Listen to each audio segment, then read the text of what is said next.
welcome. This is the Public Works Podcast. My name is Joseph Blackfin, and today I got a real treat for you. His name is Mike Stifter, and he is the Public Works Director at the City of Hutchinson in beautiful Minnesota. Mike, say what's up to everybody.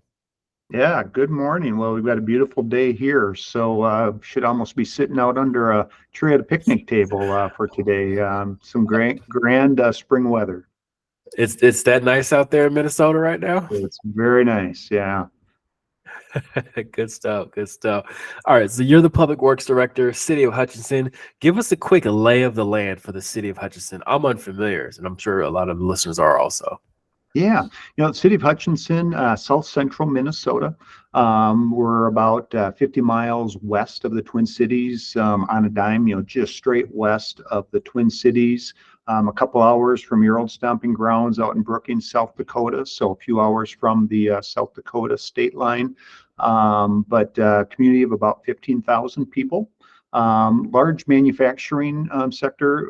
Certainly folks are familiar with 3M. We are home to 3M's largest manufacturing facility in North America, and have a number of other industries also that support the community. So it's kind of a great local hub. St. Cloud to our north, Rochester and things to our south and east, but west of the Twin Cities by about 50 miles. So, we're a great little destination for a lot of the smaller farming communities in the area.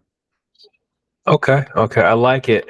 So when you say 15,000 population, and as far as you are from like the Twin Cities, and it doesn't sound like it's one of those commuter cities where a lot of people just live and sleep there, and then they go to work, in a bigger city throughout the day. So does that kind of make a different temperature or a different kind of a different vibe around town, because it is more so a destination? They live and work there. It's heavy industry. You said 3M and a couple other bigger companies. Is that a little bit different than a city where a lot of people leave for the day and then they come back at night? It probably is. And we do, I would say, have our fair share of folks that do commute to the Twin Cities, especially as the Twin Cities has grown, to the west.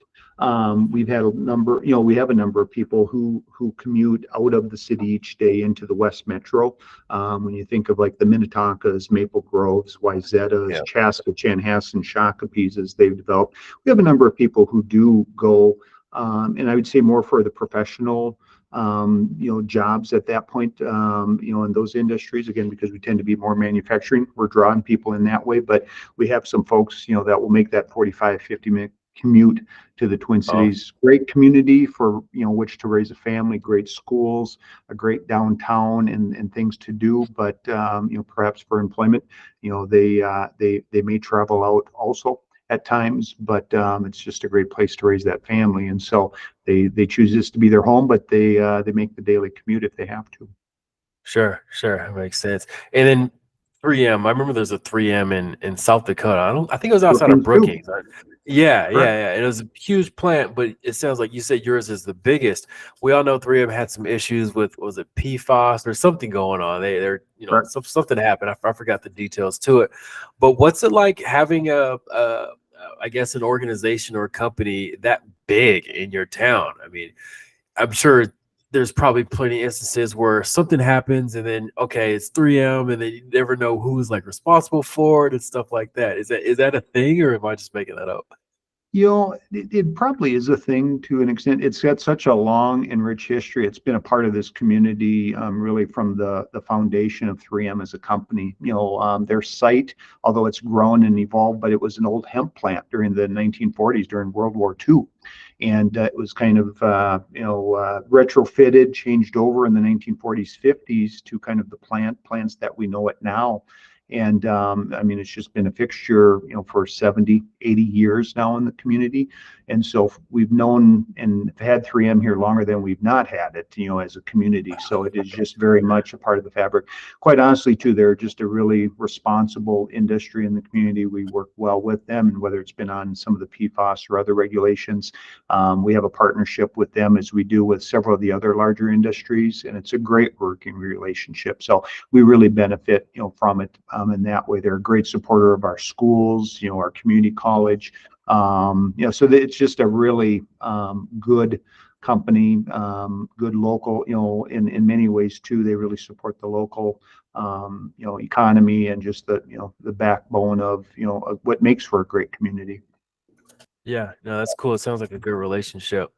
So let's get into Mike's backstory. So Yeah. was 15-year-old Mike, did you want to be the public works director for the city of Hutchinson when you're growing up? And then if not, give us your career path all the way up Yeah. until today.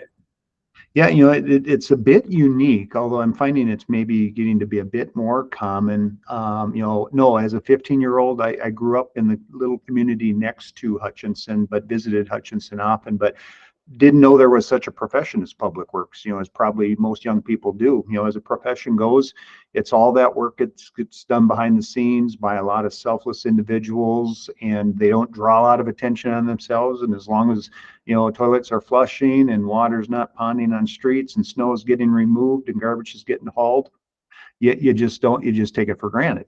And so, I was very much that same 15-year-old. So yeah, I went off to do my undergraduate work in education, social studies education, a psychology background, sought a master's in higher ed administration out at Colorado State, and was on a higher ed track for about 15, 20 years working in student development work. And probably about 15 years into my career, I had an opportunity to move and kind of do a little pivot to facilities work at the University of Wisconsin River Falls, where I'd spent a good almost 20 years. But about halfway through that time, had this chance to move in kind of a student life facilities role that then led to a director of facilities and grounds role on campus. And I found in that role, I had the chance to probably do as much for students as I did when I worked directly with them as a student development professional.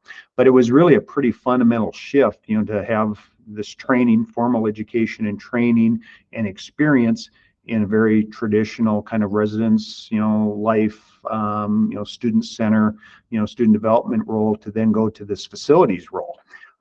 But you did a lot to support the academic mission. You worked closely with those student development professionals. And then that's what actually led to, some great connections with the community that led to then an additional pivot away from higher ed into a public works role for the city of River Falls, that then is kind of an opportunity to come home, a year and a half ago, why we came out to the city of Hutchinson at that point. But it was, kind of this education to higher education administration to facilities to public works to, a complete turn life on its head and move back to where you grew up 30 years removed. But it's been a good move and it's been a good career now that I'm getting beyond the tail end of it. What's it like being in the town next to your hometown? You say you probably visited pretty often, seeing the same streets, seeing some of the same buildings, and then being, I guess, responsible for, the sewers that you've probably walked over, some of the manholes you've probably seen as a kid. What's that like? Well, having again been gone for 30 years and visiting on occasion, but not regularly, I do find kind of the irony and sometimes of, now working with the grandkids of people that I knew, well, or the children of. It's a little surreal at times. When I interviewed, we still kind of joke about this. Our city administrator's been here, about 10 plus years, and he's known the community of about 15 years. But I kept referencing the new fairgrounds. Those new fairgrounds, and he'd be like, "The new fairgrounds? They've been here like 30 years." He's like, "Where were the fairgrounds?" I'm like, "Oh, geez, yeah, I got to remember. I've been gone for 30 plus years. Yeah. They were new when I was here, but they're not so new anymore." Things just kind of move on in that case. So yeah, it is a little surreal, but for me, family is a big part of, what I do. I've got great coworkers, so it's been a great move, as much just because of that family connection. And the move was probably precipitated off of it, but the fact that I got a really good work environment to come with it, having left a really good one, that's what made it, that much better. I live in a nice old home not far from campus, my wife and I walk to work each day. It's been great to kind of reconnect in a lot of ways with friends, family, and make new connections. Yeah. And one thing I love about the answer of like the career path question is that everybody has their own different path. And then the cool thing is that you pick up certain skills along your way, like, higher education and facilities, and then you get into the public work side. So if somebody asked you, they said, Mike, what would be the one skill set that I should pick up to be successful at what you're doing today? What would that one skill set be? There are a number of different ones, but as you said, and as I shared my experience, I don't know if there's one universal one. I think it's some things maybe that often aren't said. Being flexible, being diplomatic, enjoying people. I mean, this is a real people, profession, not only in the people you work with that are very hopefully service minded, but your community base. I mean, all your constituents, are real people. And if you don't enjoy people, you're probably not going to be overly successful in the role. So, that's a big part of it. And I do, I just tend to be by my very nature, a pretty friendly person. I had a former coworker, friend, when I moved over to the city of River Falls in the public works role. He said, Mike, you have a master's in common sense and a PhD in people skills. And, for me, that's what does kind of define it's kind of defined my career, but it's what's made me pretty successful in my role is, we have to make some tough decisions at times, and we do a lot of things that can inconvenience the public in our attempt to make it better, street projects and things like it. But when you approach it in that you really are working for and with people, it's just a lot different approach than I'm doing it because I want to do it, kind of thing. So yeah, those kinds of things I would hope are kind of skills people bring to the position, the profession. Sure. The master's in common sense and PhD in people skills. How does one start down the journey of acquiring, and I'm being facetious, but I think you understand what I'm asking here, is that the master's in common, like just having more common sense, is that just something you get with time? And then the PhD in people skills, I'm sure there's something that Mike does that makes sure he's good with people. What is that? Or can you shed some light on it? Well, if again you knew my family, which again you wouldn't have to go too far from Hutchinson here to meet most of them, because I come from a pretty large family in the area, but they're just known as pretty friendly people. And so it kind of comes as much from my upbringing, that folks that were just conversational, didn't draw a lot of attention. I mean, we're probably most effective in just one-on-one small conversations, that kind of gift for gab, love to chat, love to just kind of naturally curious about people, ask questions. That is just kind of a family trait, I'd say, more than anything. That's where that comes from. In that regard, the common sense, yeah, I do think comes from experience, and more so. But I've often found, because I don't come from a real technical background, I'm not a civil engineer by training.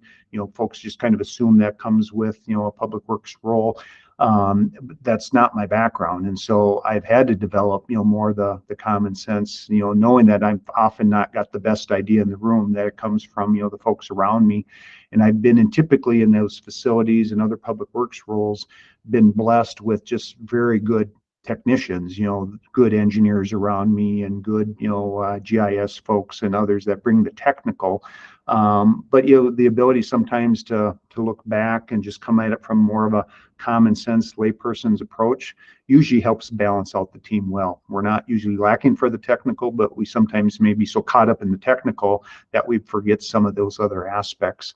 And that's where I've usually been of value, at least for the positions that I've gotten, where that's been valued, and needed. So it's what's helped here, again, in this role.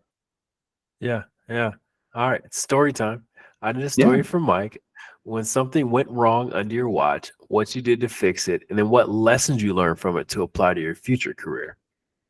Yeah, it's a good question. I don't know if there's any one particular instance, of it, but I can think of, a number of times, a conversation, a resident interaction has gone sideways where it's like, geez, how did we get here? But I've always had this mantra, and it came from a retreat, probably 30 plus years ago, where it was a kind of a phrase of just a brainstorming, but it has stuck with me for 30 years and has guided almost all interactions I ever have. And the phrase was presume and intend goodwill. So if you're to work with and interact with people, if you come in with the notion, the mantra that you're presuming, goodwill on their part and you're intending goodwill on your part, it's just going to change the interaction and the dynamic for the positive. So again, in a role I've had all these years, a lot of tough conversations, but if you're kind of always centered around the notion of presuming and intending goodwill in this interaction, geez, 99 times out of 100 they come out just that much more positive. So it's just been a real guiding, kind of principle for me to try to bring to every conversation. And then those occasional ones that do kind of go sideways, again, like a Stephen Covey, I'm sure you're familiar with, and, he's got this concept of the emotional bank account, the notion you're always investing, in people, but sometimes you have to make that large withdrawal. And if, try not to run your interactions and relations with folks in a negative balance. So if you do make that big withdrawal and if you do go negative for a while, look for ways to make positive contributions back to have that positive emotional bank account.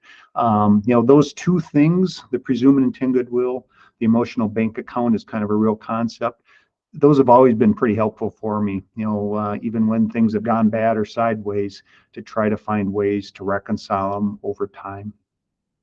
Yeah, I like that analogy, the emotional bank account, making those deposits over time to be able to make that withdrawal. Definitely going to use that with my wife for sure. It does come in handy there, and that's maybe one where I could do even better going forward. So, all right, Mike, you've been at this for a good amount of time. Always like to figure out what you do intentionally. It could be weekly, daily, monthly, yearly, that continues to help you show up better and better to keep you progressing throughout your career. Instead of just saying, you know what, I'm the public works director, I know everything, you guys just do what you need to do because I know it all. So what do you do to make sure you're short as sharp every year? yeah, no, that's a great question. Personally speaking, I really do try to take care of myself, get proper sleep, eat right, exercise, and nothing crazy. I'm not ever planning for a marathon or anything like that. But the older I get, the more serious I get about just taking care of myself. I find that if I'm not on top of my game, it's just going to be hard for anything to go right. So I really do take that part of it serious on the personal sense. On the professional sense, it's that too, looking for the development opportunities. Unfortunately, we're in a profession that does a nice job of offering those professional opportunities. It's really one, and I've found, and it's maybe more limiting than it needs to be. Coming into the profession later on the public works side, I've found I've not been at the level where, as a young professional coming in, we tend to cater to a lot of the young professionals in any organization, rightfully so.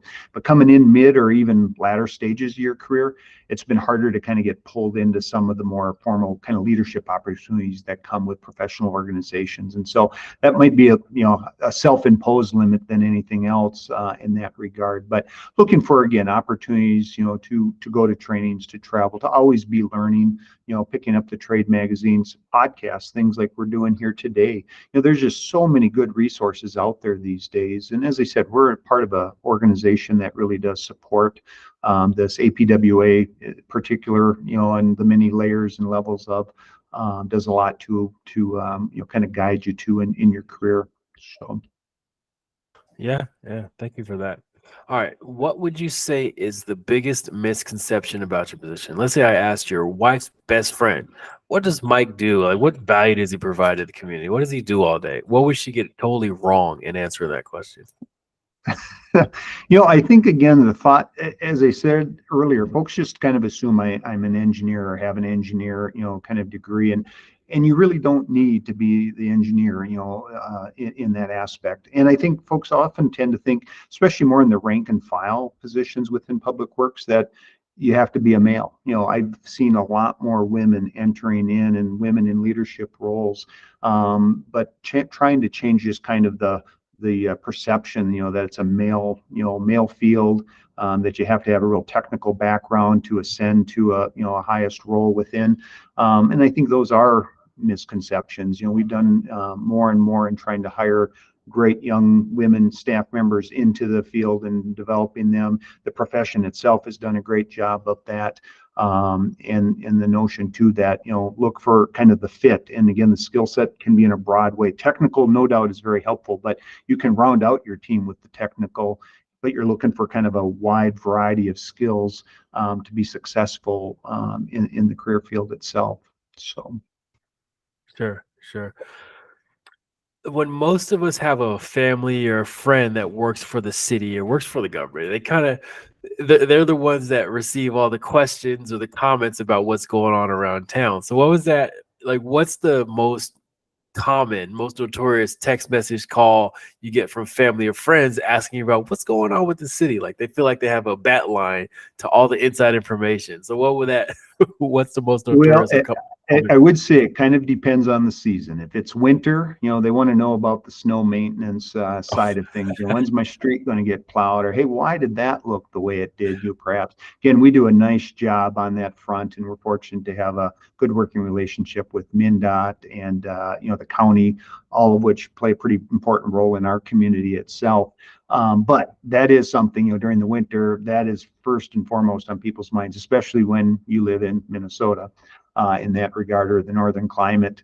Summer, can kind of vary too, but it's usually around some service thing. Why is that way? Or when's this project going to get done? The street project or something that's causing perceived inconvenience. They always want to be kind of in the know on those kinds of things. Yeah. So I would say it's those types of things, that people are typically inquiring about, or it might be, again, an assessment or a rate or something like that. Or they think you've got the latest on a development kind of plan. And, we might, but I often remind them, I'm Public Works, Planning and Zoning kind of have their own role. So, try to connect folks to maybe the better source of information. Yeah, sometimes that's the gift and the curse of living, where you work or being from the area where you work at. It's everybody has the questions for you. Correct. All right. Let's say you're commissioned to put up a billboard, and this billboard is in the most trafficked area of Hutchinson. What ask of your community in regards to public works would you want to put on this billboard? Yeah, good question. For me, it'd be something like, hey, we're all on the same team. This was more of my facilities background at the university, but it was shared by really a former chancellor who kind of inspired this. He was known as the guy that just picked up trash around campus. And it's like, geez, that's the chancellor that's doing that. It's like, yeah, the point is, we're all a groundskeeper. We're all a custodian. We all have a responsibility. It's not designated to a particular role.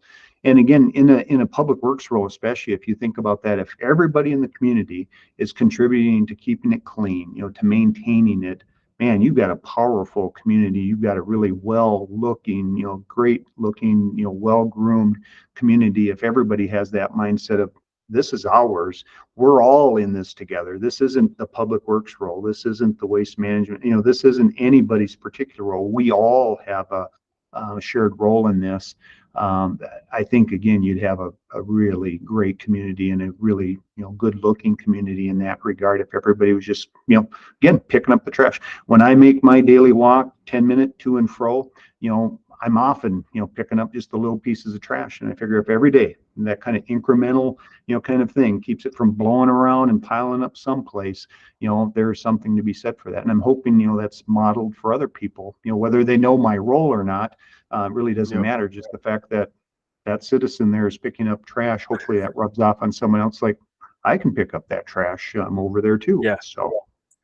Yeah, that has a dual effect of the grounds will be cleaner, but also more people will say, huh, the way he did that, I could easily do that. So if I'm out and about, I might as well just, reach down, pick up a trash, wait till I get to the trash can and throw it away instead of just walking past it. So I like that. I think more people should implement that.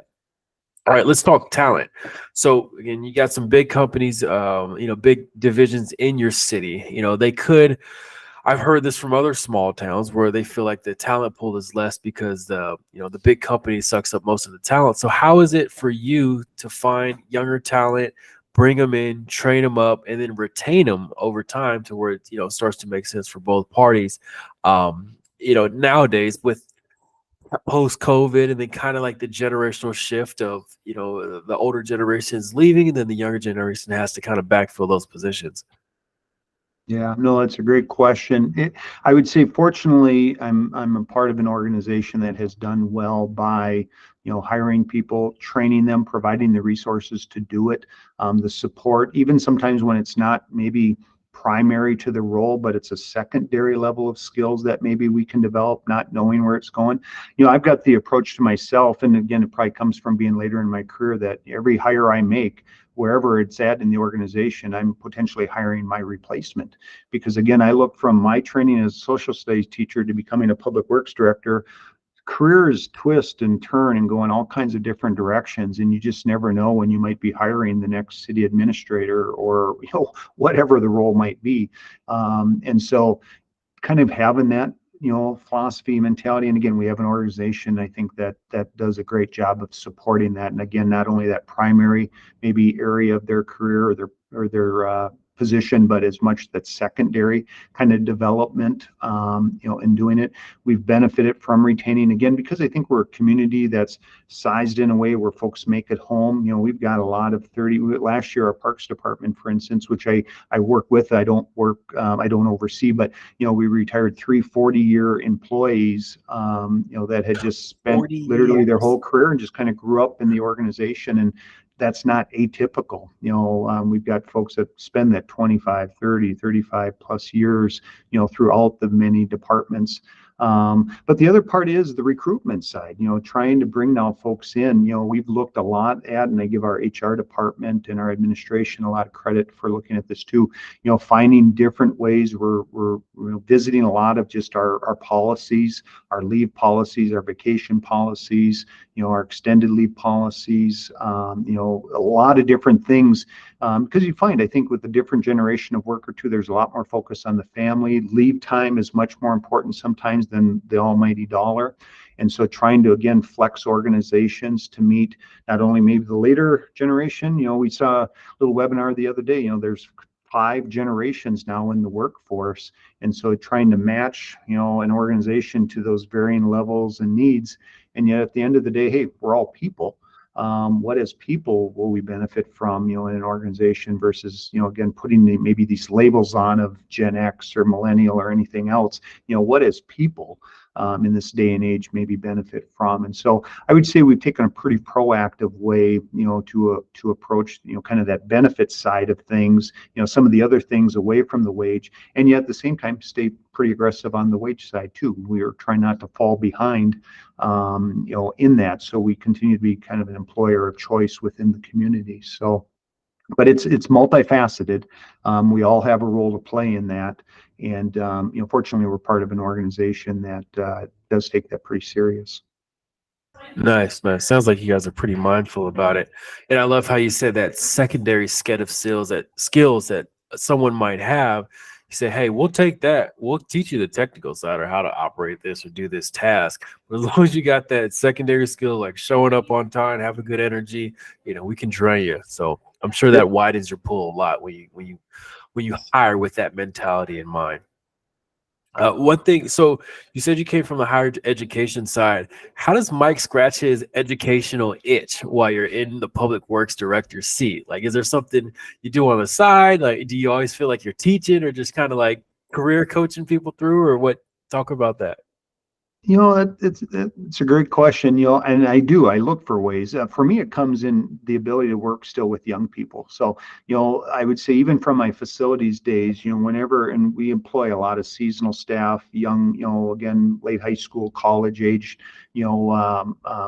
people. And so for me, I have probably a greater connection with most seasonal staff than most in my role, where it's like, I don't know who that is over there. I make it a point to get to know them, and you never again know when they might become your next full-time professional staff member. I've been around this long enough now where I've seen folks that were just the seasonal staff member, just trying to to get through college, turn into become your full-time employee at some point and have a nice career with the organization. So, I like, that kind of ties me back to my student development days, not only maybe my education days of, kind of the more traditional K-12, but the higher ed of just I enjoy working with young people, getting to know them, again, coaching, mentoring where it makes sense, probably more than your typical public works director may. I spend as much time, especially in the summers where we have the greater concentration, in doing that.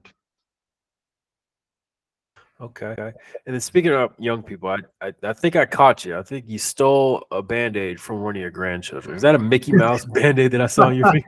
Yeah, yeah. Our HR director asked me that today.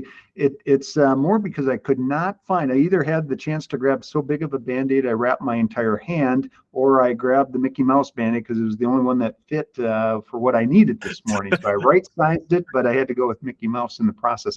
So yeah, it was just the one we had laying around, and I had no better options. So. Gotcha.